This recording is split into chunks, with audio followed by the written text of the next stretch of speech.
Selamat sore. Topik kita hari ini akan membahas tentang dipanggil untuk bersaksi. Disusun oleh Bambang Sugiono Gus Purwono. Adapun pokok bahasan adalah pendahuluan, apa itu bersaksi, mengapa kita bersaksi, cara bersaksi yang benar, contoh bersaksi dalam kehidupan sehari, tantangan dalam bersaksi, kunci menjadi saksi yang efektif.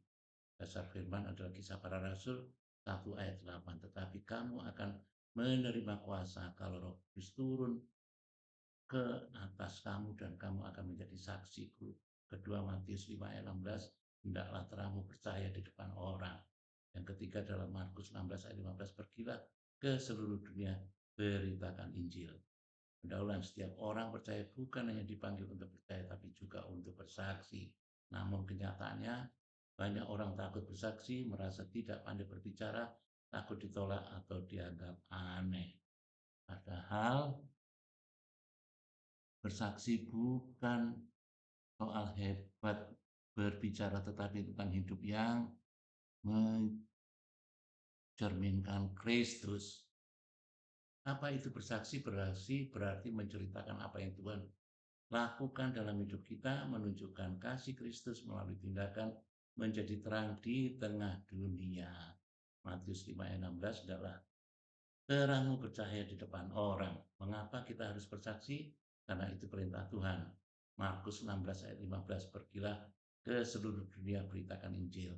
Karena kita telah diselamatkan, kita berbagi karena kita sudah menerima kasih Tuhan. Yang ketiga, karena dunia membutuhkan terang. Banyak orang hidup dalam kegelapan, membutuhkan harapan. Cara bersaksi yang benar ada 3, yaitu melalui kehidupan atau perbuatan sehari-hari. Hidup yang benar adalah kesaksian paling kuat. Melalui perkataan, berani menceritakan kebaikan Tuhan. Yang ketiga, dengan kasih, bukan menghakimi. Bersaksi bukan memaksa, tapi mengasihi. Contoh bersaksi dalam kehidupan sehari-hari. Yang pertama, bersaksi di keluarga. Situasi ada konflik atau perbedaan pendapat. Bersaksi dengan mengalah, mengampuni, tidak membalas dengan emosi. Makna keluarga melihat Kristus melalui sikap kita. Contoh yang kedua adalah bersaksi di tempat kerja. Situasi lingkungan kerja tidak jujur. Bersaksi dengan tetap jujur, tidak ikut korupsi atau manipulasi, bekerja dengan integritas. Makna orang lain melihat iman kita melalui tindakan. Yang ketiga, bersaksi dalam kesulitan. Situasi mengalami masalah atau tekanan hidup. Bersaksi dengan tetap percaya Tuhan, tidak mengeluh berlebihan, tetap bersyukur. Makna iman kita menjadi nyata saat keadaan sulit. Yang berikutnya adalah contoh yang keempat, bersaksi kepada teman. Situasi teman sering mengalami masalah, sedang mengalami masalah, bersaksi dengan mendengarkan, menguatkan, mendoakan, berbagi pengalaman iman, empati. Makna kesaksian pribadi sering lebih menyentuh daripada teori. Contoh yang kelima adalah bersaksi melalui media sosial. Situasi dunia digital penuh hal negatif. Banyak beberapa yang negatif. Bersaksi dengan membagikan firman Tuhan, menyebarkan hal positif, tidak ikut menyebarkan kebencian. Melalui makna media sosial kita menjadi ladang pelayanan. Tantangan dalam bersaksi ada 3, yang takut ditolak, merasa tidak layak, kurang percaya diri. Jawaban Tuhan, Roh Kudus memberi kuasa. Tuhan tidak mencari yang sempurna, tetapi mau yang dipakai.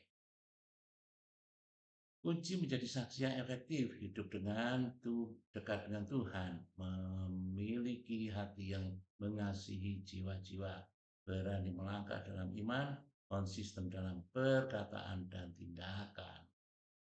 Penutup adalah bersaksi bukan pilihan, tetapi panggilan setiap orang percaya. Pesan utama, kita adalah saksi Kristus. Yang kedua, dunia melihat Tuhan melalui hidup kita. Mulailah dari hal kecil setiap hari. Yang ke-9, kunci menjadi saksi yang efektif, aplikasi atau ajakan, mari kita bersaksi mulai dari keluarga. 2, hidup jujur dan benar. 3, berani menceritakan kebaikan Tuhan. 4, menjadi terang dimanapun kita berada. Catatan dari berkaitan dengan kesaksian, definisi saksi, bersaksi, dan kesaksian. Saksi adalah orang yang melihat, mengalami, atau mengetahui suatu peristiwa secara langsung, lalu dapat menyatakan kebenaran tentang hal tersebut. Yang bersaksi adalah tindakan menyampaikan atau menceritakan apa yang telah dilihat, dialami, atau dirasakan kepada orang lain dengan tujuan menyatakan kebenaran. Kesaksian adalah isi atau pernyataan yang disampaikan oleh seorang ahli, seorang saksi tentang pengalaman atau peristiwa yang benar-benar terjadi. Contoh dalam kehidupan sehari-hari di lingkungan kerja atau sekolah, seorang karyawan atau siswa mengatakan dengan jujur siapa yang menyelesaikan tugas tertentu meskipun bukan dirinya. Yang kedua, menolong orang dalam masalah, seseorang menjadi saksi ketika melihat kecelakaan dan memberikan keterangan jujur kepada pihak berwenang.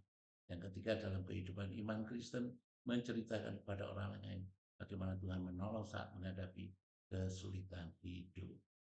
Contoh dalam kehidupan sehari-hari yang lain adalah di dalam keluarga seorang anak berkata jujur kepada orang tua tentang kejadian yang sebenarnya meskipun berisiko dimarahi.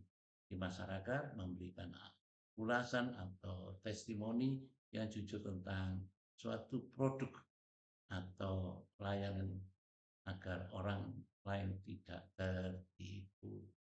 Catatan definisi bersyukur, bersaksi adalah inti utama, saksi adalah orangnya, bersaksi adalah tindakannya, kesaksian isi yang disampaikan. Doa penutup, Tuhan, pakailah hidup kami menjadi saksi-Mu, berikan kami keberanian, hikmat, dan kasih untuk menyatakan Engkau dalam kehidupan kami sehari-hari. Biarlah melalui kami banyak orang mengenal Tuhan. Di dalam nama Tuhan Yesus kami berdoa dan mengucap syukur. Amin. Daftar pustaka, biodata, kemudian kegiatan-kegiatan dilakukan, kemudian beberapa keanggotaan, juga biodata yang lain. Terima kasih. Sampai berjumpa lagi di lain waktu dan kesempatan.